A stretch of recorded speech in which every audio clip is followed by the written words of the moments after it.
Oh, baby, here's week 14 of the PTL against Zombie and the Victinis. So, before I get into all the team building and all the stuff, I have a little story time, and it's going to start with we already did a battle. That did not end up counting, kind of.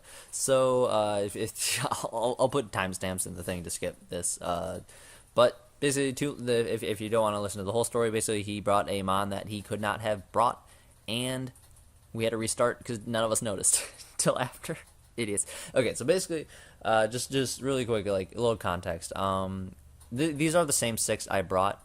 So like this is my second team. Like this is my adjusted team, but I had brought these six anyways. What he had actually brought was he had Megalodios, Nihilego, Darmanitan, um, those three. He also had Araquanid, Ditto, and Gligar. So you may already know, be able to figure out what the problem is there. So yeah, so it was kind of like the battle went kind of normally. It was like I led Selly, I think, or something. He led Darm, and I had to switch, and he U-turned out, and I'm like, okay. And then like Atari was in, and then Arachnid came in to set up webs, and then like Celesteela came in, and then he brought in Ditto on Celesteela that couldn't touch me. So like I just like he did get me down to like maybe 50% or lower before I killed him, and then like Megalodios came in, I got a big chunk off and all that stuff, and like basically like I saw Ditto and I wasn't worried about Ditto, and I saw no Mamo, and I was like, okay, like I had a good matchup. The battle was going in my favor, and at one point, like he like had Gligar with agility pass into Nihilego, and that was scary. But I was like AV Nitto to handle it and stuff. And essentially, what happened was, at some point, Nihilego came in on Altaria. I said, okay, last time Nidoking came in on this Nihilego, I'm gonna predict the Psychic go into Slowbro. I go into Slowbro, he Psychics me and gets a special defense drop, and that's like huge. So from my perspective, I'm like, okay, well, he should see that psychic damage. No, I'm not Assault Vest because I wasn't. And then he basically has now forced my switch like 100. Like before, it would have been like, oh well, like Slowbro can probably take another hit, and then he'll have to like, he'll have to make a decision there or whatever. And but from so like from my perspective, he 100% had a switch. I had Zera and not Nidoking still both alive, and I'm like, okay, well, like I have two electric immunities, like he's gonna psychic or this turn or like sludge wave because it's not like Nidoking can outspeed it. So I was like, okay, I'm gonna stay in Psyshock as he's like forced to over predict, and no, he went for Electricum Z and took out my Slowbro and got a special attack boost, and that basically that tilted me. I went into I thought like AV Nidoking could take a +1 psychic. It obviously couldn't. Like I don't know what I was thinking. And then he died. And then basically I just like threw the battle for no reason and got swept by Nihilego. And I even had Defog on Superior to get the +1 speed and then Defog away so that Zera could come and revenge the Nihilego. Like it like I just like threw the second I stayed in, and it was like it's basically this weird thing where it's like, okay, I lost 3-0, even though I was like really mad at myself. Like that was such a throw. Like I understand why he made the play he did, and basically if I knew he was Electricum Z, I would have played differently. But I was like, well, he knows he can go for a free Thunderbolt and take me out, but he hadn't even calced if I was Assault Vest. He just assumed I was Assault Vest Slowbro. I was like, oh, a bunch of like mind games like messed me up, and so I was thinking about it. I was like talking to D-Train about it because like we like talk about our battles afterwards, and I was just like thinking about how like once the Slowbro went down, like what was my path, like what should I have done, just thinking about it, like for future reference.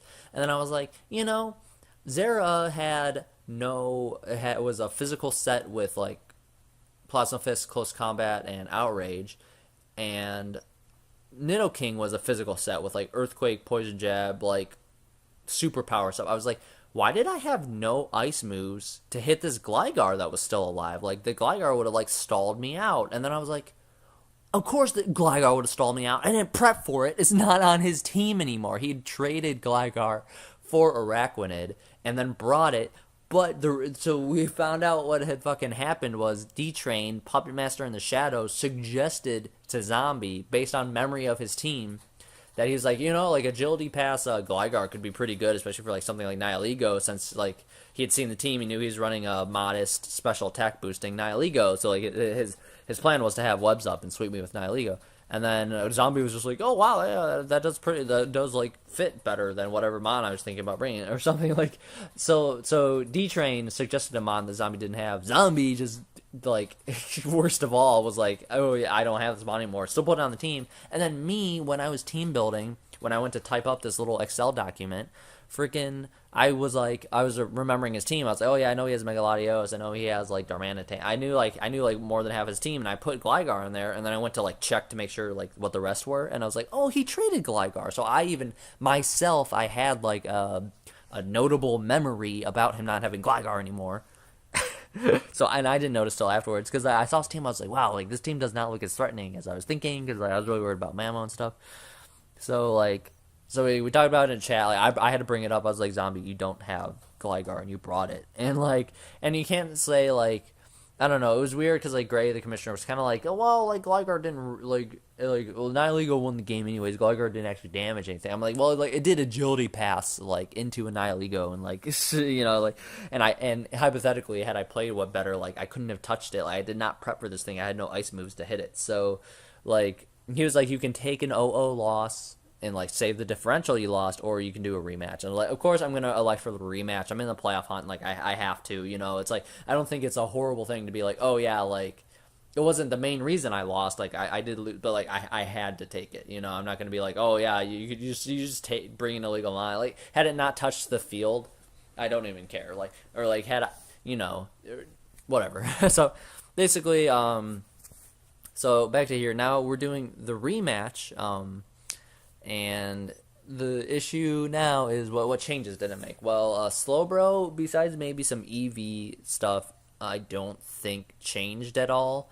I have this Electricium Z in case I'm in this weird situation where I need a big chunk on either Finny or Araquanid. I was more worried about Finny than offensive Finny than I was Araquanid, because like that Water Fairy combo just is great against my team. Water Fairy Ice just wrecks me. So I was like, well, if I'm in a situation where Zera doesn't need the Z to take out like Latios or something, then I can come in with Slowbro and do that. And it also saves me from potential knockoffs from Mamo, which I was a lot more worried about, or a theoretical Pangoro, which is, I mean, probably still going to roast me with a knockoff. That's not stab, but just stuff like that. I didn't think I needed the AV particularly, but I don't know. So I have Scald Psyshock, and I have the Zap Cannon. The Zap Cannon could be like a spicy move where it's like I'm in on like basically anything. Like the Nihilego's in on me and doesn't have a Thunderbolt that can kill me in theory, even though it does. It clearly does. But this thing's a lot more for Darmanitan and Mamoswine, which are huge threats. Scarf Darmanitan just eats me alive. And so not much change there. Zero was actually absolutely zero change. So I'm just EV to outspeed whatever, and I'm just a bunch of damage. And this actually, even these 100 EVs in special defense were the same in the first battle. But what that does is I actually I ended up calcing it after the fact that a +1 Sludge Wave from modest max special attack Nihilego, boosting item, is like a 6.3% chance to Oko Zera from full. So in theory, it's like after the Slowbro went down, I could have gone into Zera before Nidoking and then just revenged it and like lived a hit. I don't know. So it's like that series. I was like, okay, I'll keep this. I probably should have taken a little bit out of attack and more into special defense or HP to guarantee that wasn't like a possible Oko, because even risking that 6.3% is like horrendous to do. But yeah, so I bulk up, plus close combat and outrage, hit basically everything.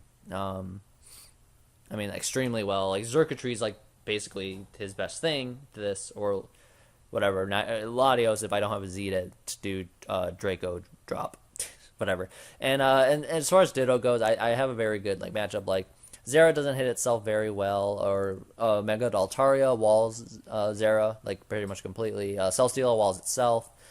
Celesteela does a decent job of walling Nidoking. Celesteela does a decent job of walling both Altaria and so basically if I have a Celesteela around, Ditto can't do anything. There's bunnies being evil in my room, and then I don't know, like he's not going to Ditto on a thing. So I really wasn't worried about Ditto, and I think I was like, because he brought it in the first battle and it did absolutely nothing, I didn't expect it to do anything in the second battle, so I figured Mamo was going to come this time. And I'm going to pause real quick. And with the realization that Gligar was his ground type and no longer exists, I feel like Mamo definitely like has to come. And I think Mamo has a really good offensive matchup against me because even like Celesteela defensive, he can like knock off our Icicle Crash, get neutral damage off. It's gonna do a lot. So I'm worried about that. So basically, I've kind of like rethink. I was like, okay, Nihiligo's got to come again because the offense is out of control. Latios is just gonna come because it's Latios. Darm is gonna come because it's good. I was like Araquanid / Tapu. I think either of those waters would still come. If he's going to stay with Araquanid, I don't know. And then the last two slots were just kind of like, or so I don't know, Mamo, Darm, Nihiligo, Latios, water type. And then I was like, Xurkitree or Staraptor makes sense. Maybe like a secondary Scarfer, or maybe he switches. Maybe he tries the Hypnosis on Xurkitree or something. I don't know.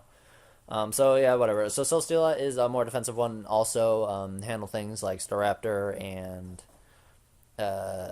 Mamo and Araquanid and stuff. And I have a Wakanberry in case either Xurkitree or Nihiligo want to come in and try to Thunderbolt me, because those are going to be their best hits.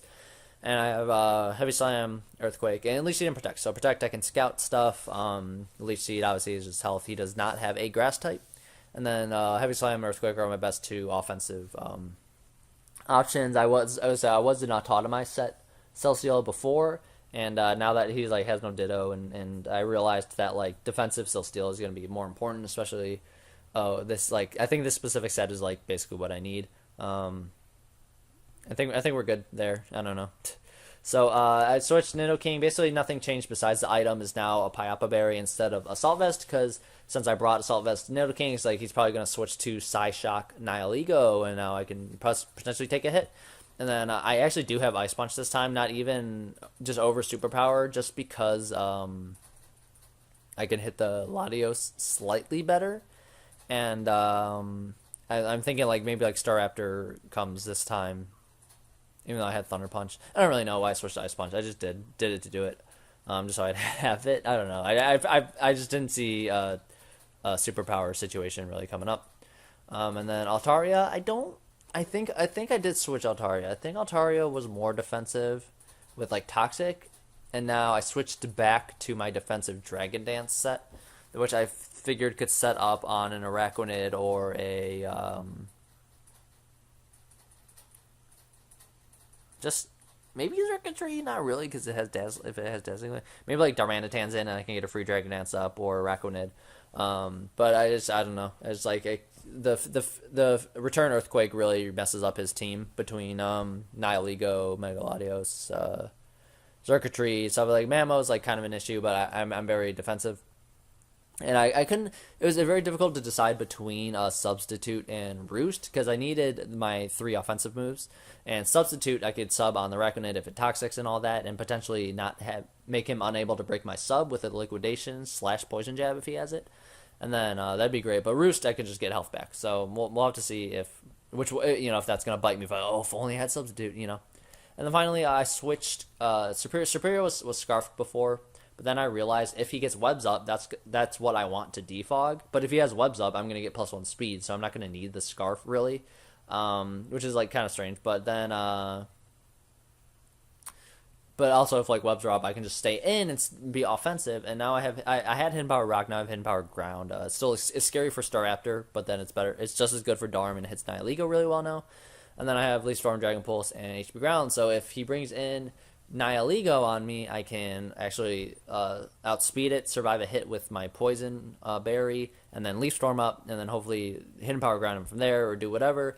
And hopefully I can like bait in the Nihiligo over the Darmanitan, because I have many more switches for Darmanitan that he's basically forced to U-turn, and then which is still decent, but then he could U-turn, not kill me, and then I outspeed, and then I get +1,000,000 damage if Webs are hypothetically up, if he brings Araquanid again. So I don't know. It's a weird thing where like I've never had to re-prep for the same battle, but it's giving me a lot of insight. I mean, I think the first battle was actually my better chance to win. I think now that like he's forced to bring Mamoswine and he gets a second option over worthless Ditto, Like the fact that he brought Ditto in the first matchup was huge for me because Ditto is just bad against my team in my opinion. So I kind of lost some stuff there, and we kind of scouted each other a little bit. So I'm bringing the same mons, but I've changed our sets. Like Sully and Alt kind of switched a little bit, and I'm running berries now. Basically, I'm running a bunch of berries to hope to win. So we'll see how the rematch went. Like I said, I did lose the first one 3-0 because of like a late game mistake. And I was basically going into this like, okay, like I technically don't even deserve this this rematch in theory. So like if I lose, but it's not a worse differential, I'll be fine with it. If I lose 1-0, 2-0, 3-0, I'll be like fine. If I win, I'll be like, hey, I feel bad, but I did it. And then if I lose worse, I'll be like, I kind of deserve that, but like it sucks. So I should have just taken the loss or whatever. So we'll see how the rematch went. And thanks for watching up to this point. Especially if you've stayed for the whole spiel. Yeah, you're a hero. So here comes the battle in just a second. Alright, so here we are in Twilight Zone alternate reality rematch where there's no Gligar this time because that was just really just like a group error. He's got basically what I thought he would bring. I was pretty sure Mamo would replace Gligar, and I didn't know what would replace his Ditto, but I do see Xurkitree there, so I'm like, okay. Like, Araquanid is still here, so it's basically, once again, he's going to be trying to sweep me with webs. So it's good to know that I do have Contrary Speed Boost Defog Superior, which is very nice that he gets that move.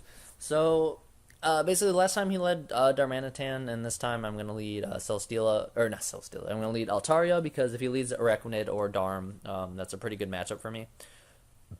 So we'll see what happens. I go Altaria, and this time he does lead Darm, so I basically know he has to U-turn. He has Earthquake to hit me. It's not going to do anything, so I'm going to go straight for a return. It's going to hit a lot. And it does over half to this Mamo, which is awesome for me. I'm not going to risk staying in and losing Altaria right away. So Slowbro comes in, takes the thing. I scald because we're in safety mode. So I could like Zap Can Electrium Z here, but I'm thinking that's not my move. Now I can go into Celesteela, miss a Leech Seed, get liquidated, and get a defense drop. So just awful for me. Just terrible. Now liquidation comes in here. It doesn't quite break sub, but he gets a defense drop anyway. So I'm gonna roost again. He's gonna toxic me, which is annoying. Had I had sub, I could have subbed, but then I would have had the defense drop. So I'm gonna return, do well over half. He now liquidates. And Altaria is getting kind of toasted where I didn't like it to. So now I'm going to go into Serp, actually. Take a, in theory, liquidation, but it doesn't happen. And I go straight for the Leaf Storm, so great for me. He actually sacks Mamo off, and Mamo was a huge threat to me. So now I'm going to go for the Leaf Storm again on this Nihilego. I know I have the Kebia Berry. I've baited it in over Mamo Swine, and he poisons me. So in theory, I'm going to go for a Leaf Storm again, just to try to get the boost and not die. So well, let's go over those turns. If that poison did not happen, I won the game right there. Leaf Storm is able. I'm gonna get to plus a million at some point. Max special attack. I have Dragon Pulse to hit this Latios. I have HP Ground. I mean, the Nihilego is already done.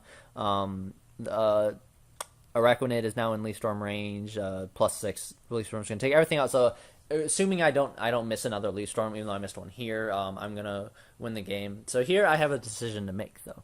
So okay, I know I'm dead this turn. He doesn't really have a +4 Dragon Pulse switch in.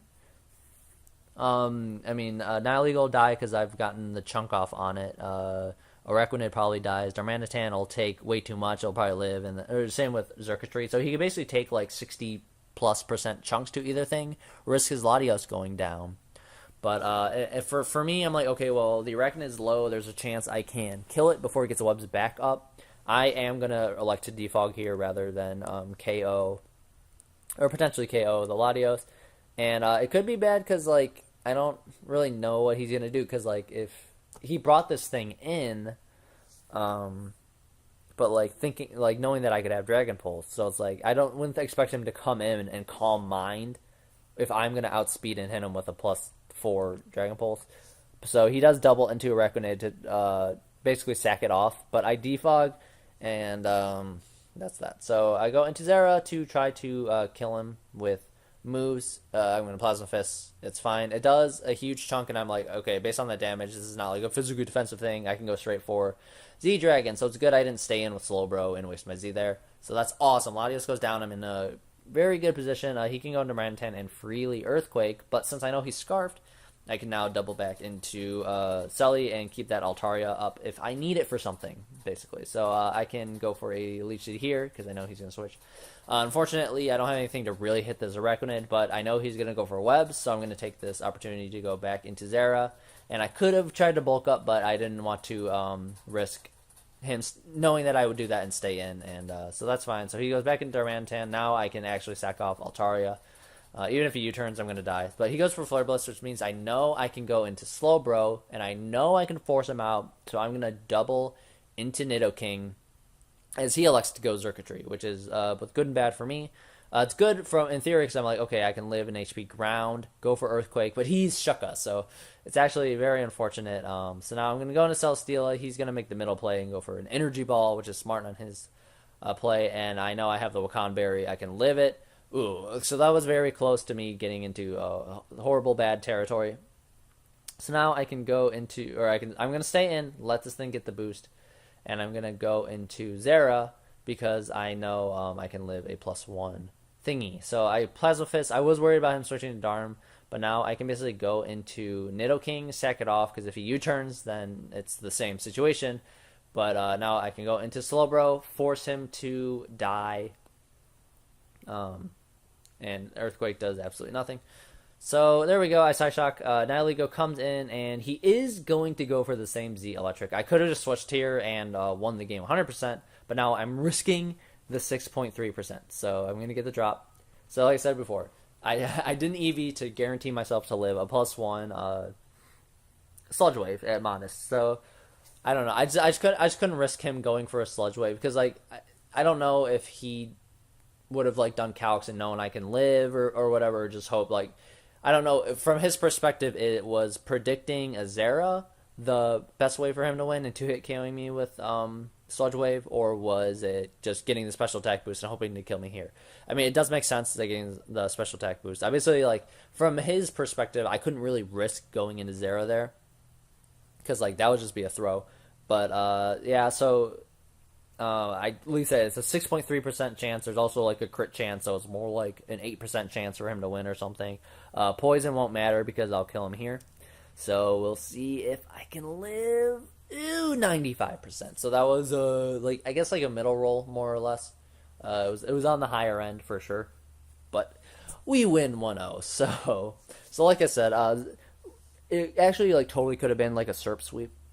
On that like early stuff, but then the 10% poison, which you know that seems to be the theme, is like 10% secondary effects ruining me. Went off, and then I missed the Leaf Storm on the Latios, which just hurt a little bit. It wasn't super important, but it just hurt. So and that even might have tempted me to not defog, which who knows how that would have turned out. But it worked out. Slightly, it wasn't even like the offensive Altaria didn't really do anything either way. I don't think I changed it. It didn't have attack investment no matter what. So the returns on Altaria were good. Switching Celesteela to defensive and the Wakan and the Poison Berries. The berries won me the game for sure, which was like, it was good prep, but it was like hindsight prep kind of. You know, it was like prep that from the first battle where I'm like, oh wow, if SERP needs to, you know, Nihilego comes in on SERP and I can't KO it there, I need to be able to live the most obvious move. So like it's not like had I had these berries like and shit in the first battle and like done crazy shit, like that would have been very good prep. But no, this was just like the right prep, you know. It wasn't amazing prep, it was just what I needed. But like I said, the Zero thing, not even to guarantee my live was like obviously kind of silly. But I don't know, maybe there was some rolls there with Megaladios if I didn't, depending on how much attack I needed to drop. I doubt it, but you know what I mean. So yeah, there we go. So basically everyone did what they needed to do. Slowbro took some Darmanitan hits. SERP got, you know, chunks out KO'd Mamoswine. Even Nidoking was like there. I mean the Xurkitree Shuka thing was smart on his part, but you know, everything worked out the way it needed to. I made a smart double or two. I made a right prediction. It was a like very straightforward I got hacked a little bit battle but between the defense drops, the leech seed miss, and the stuff with superior. So I was kind of like in there like, okay, all this hacks like that's messing me up. It's kind of like the just desserts of like being not like greedy, but like being selfish and taking the rematch. But I was able to play around it with my prep, and it was a very, very, very close win. A very good battle on both sides. I mean, Zombie's prep was just good. I feel like I don't think he changed any of the four that were from the first battle, honestly, at all.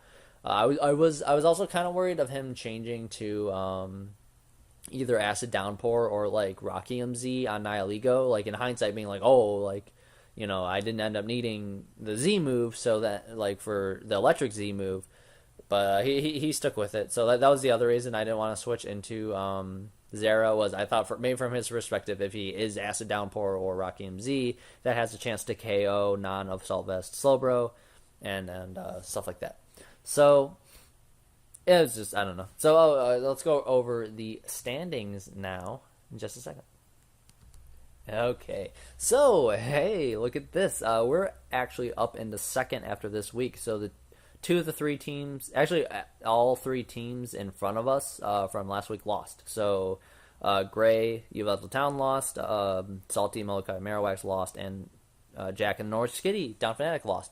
So since Gray was 2 games ahead of me, I don't pass him. But because I have differential advantage over everyone in the league, I've jumped all the way up into second. DFP and Trenton Thunderers both won though, so now we're at 5 9-win teams, which is just like that's just a nightmare. So going into week 15 for some perspective though, Uvalde Town, Gray, and Trent Thunderous, Brendan are playing each other. So out of the battle, those ones are the only 2 in the top 7 who are theoretically have a chance. I guess technically at this point, Helmy, I don't know if Helmy had a chance, but whatever. So there's some like nightmare scenario where like everyone lost and there was like 2 6-0s and he and like Helmy 6-0'd his last week where he could have won, but whatever. So we're in this weird scenario where it's like, okay, basically if Gray beats Brendan, then he clinches first place and a playoff spot, but he can still lose out. If he loses to Brendan and like a bunch of other of us win and pass him in differential, then we'll be good to go. So it's kind of like a weird thing where it's like from my perspective, it's like I have a huge cushion because if I only need like one of these 9-win teams to lose, I think. No, that's not true. I need 2 of these 9-win teams to lose. But at this perspective, the Pittsburgh Steelers coach, he had actually done his battles early. So him and Salty had already played, and I guess they were week 15. So I already knew that Salty had lost that battle to get a 4-loss streak to go 9-6. So I actually already knew I was guaranteed in front of Salty at this point. But I knew between DFP, Trenton Thunderous, and Orange Skitty, those 3 could all pass me and push me out if they all won their respective matches. So I couldn't go into next week being like, I'm guaranteed. I had a very good chance. But like I said, it's not like if Trenton and Norwich still had to play each other, I was guaranteed playoffs. But since Jack, who was a game ahead, could afford to lose, and then if I lost, and then he would still be safe. It's just like I wasn't guaranteed. I just had a decent chance. I just needed 1 loss or my own win. And if we are playing the Calgary Talon Flames for week 15, so they are 6-8. That's a respectable record. 6 wins. He had taken out. He had actually helped me a lot because he had beaten D-Train. He had beaten Brendan and the Trenton Thunderous. I think he had also beaten Gray. So like he had actually like been part of the reason I'm in second right now. But then it's like, okay, so that means I certainly can't underestimate him. He's having a roller coaster season where it's like some games are very good and some games aren't. So definitely not someone to underestimate. But that's the thing. So we are sitting in second place now. We actually have a chance to nab first if Gray loses and we win. We have the differential on him. And I'll let you know in the next video and all that shit. We'll see how that goes. So thanks for watching, and I'll see you guys next week. See if we can clinch the playoffs because no one at this point is actually clinched because of the way the records have all worked out. So super exciting. See you guys next week.